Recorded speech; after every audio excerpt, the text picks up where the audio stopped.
Greetings and salutations out of the internet. It's your bud, your friend, your pasty-faced Anglo-Saxon, muscle-bound hunk of a man, Rorschach here. How are you all doing today? Okay, my take quickly on the Russell Brand situation. It's terrible that he's been no platforms by the cathedral, I guess you could call it. And I know that most people think it's another religious building. The mainstream and the British government have come after him as well, trying to put pressure on Rumble to demonetise him. Is it surprising to me that the British government has basically gone to a private company and said, we don't believe in freedom of speech. We're just going to assume that this man is guilty of everything that he's been accused of.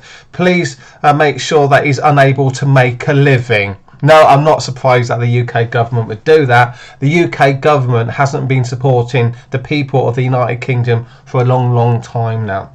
And remember, it's a Conservative government we've got at the moment. So my take on the Russell Brand situation is I'm not a fan. He's a bit of a lefty, but he's a lefty who's got a curious mind. He wants to get to the truth of things. And if you have got a curious mind and want to get to the truth of things nowadays, you are inevitably going to be drifting a little bit to the right. And Russell Brand drifted a little bit too close to the right. He started questioning the and the lockdowns and everything like that, and the Ukrainian war. What else did he question? You have to let me know in the comments down below. He questioned a lot of things that you're not allowed to question in the mainstream anyway. But to me, yeah, the main things were the questioning, the lockdown questioning, and the Ukrainian thing. And I think he interviewed Tucker Carlson as well. So yeah, Tucker Carlson is certainly not is persona non grata in the mainstream at the moment, because he's been doing the same things as Russell Brand, asking too many questions. So yeah, Russell Brand asked a little bit too much, asked too many questions. The mainstream got annoyed with him, and they had a concerted effort to destroy his career. And this is all being played out in the mainstream right now. Okay. So I'm in favour of free speech, unlike the UK government. And even though I'm not a huge fan of Russell Brand, I think it's disgusting, what's happening to him at the moment. Right, Stefan Molyneux. Remember Stefan Molyneux, the great philosopher, who's not on YouTube anymore because he sailed a little bit too close to the wind himself. Stefan Molyneux thinks that he was no platforms because he advocated for peaceful parenting. I think he was no platforms because he mentioned race and IQ, and also his philosophy, his Randian philosophy, and tends to advocate for people to separate from their parents and their loved ones. I believe that blood is thicker than water. Stefan Molyneux doesn't. Obviously, Stefan Molyneux had big issues with his mother and his father, and because he's had big issues with his mother and father, he's gravitated towards the Randian philosophy of objectivism. Treat everybody like it's a voluntary relationship, even your mum and dad. I don't agree with that. The strongest bonds you will have in your life are with your parents and your siblings. So stay close to your family. At the end of the day, they might be all that you've got in this cold and heartless world. So I think that Stefan Molyneux was no platform because he's got a dangerous message, and also because he mentioned race and IQ, which not allowed to do really in the mainstream at all.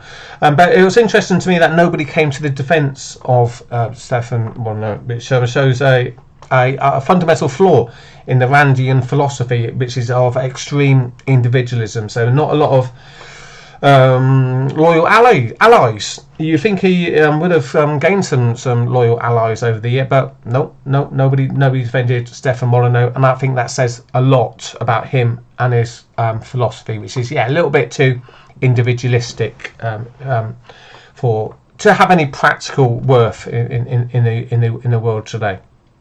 Okay, so I listened to his podcast at work last night, and Stefan Molyneux's attitude towards Russell Brand was quite shocking.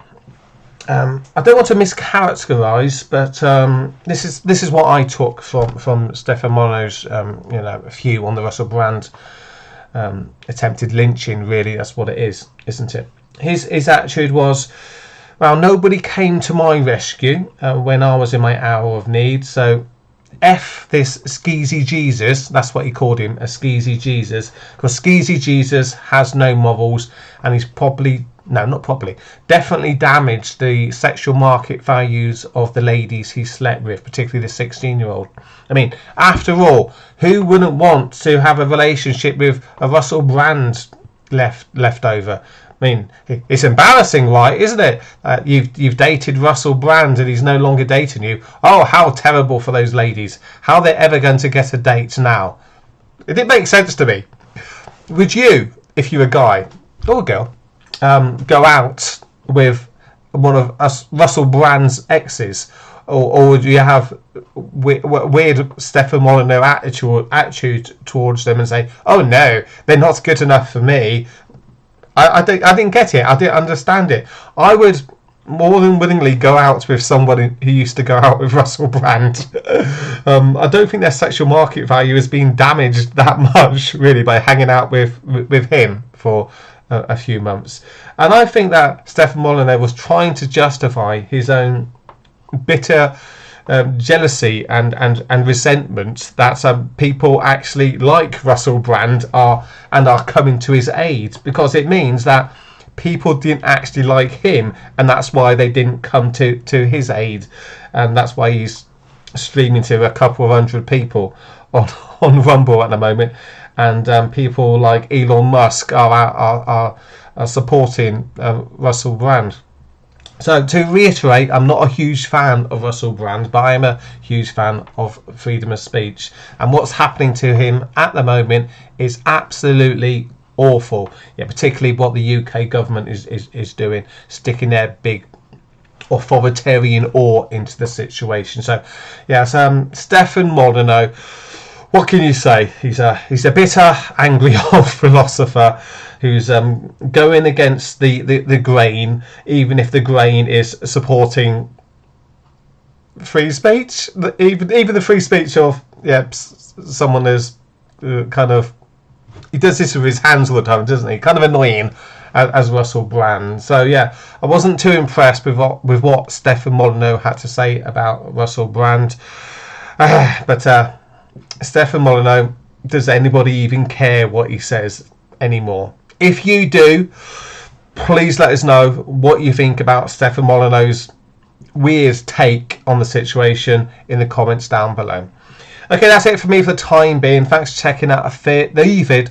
Give us a like and a sub if you'd be so kind. And if I get a couple of views on this video, I might be back and do more commentary videos like this one, if anybody's interested. Right, guys, take care. I'll catch you all later.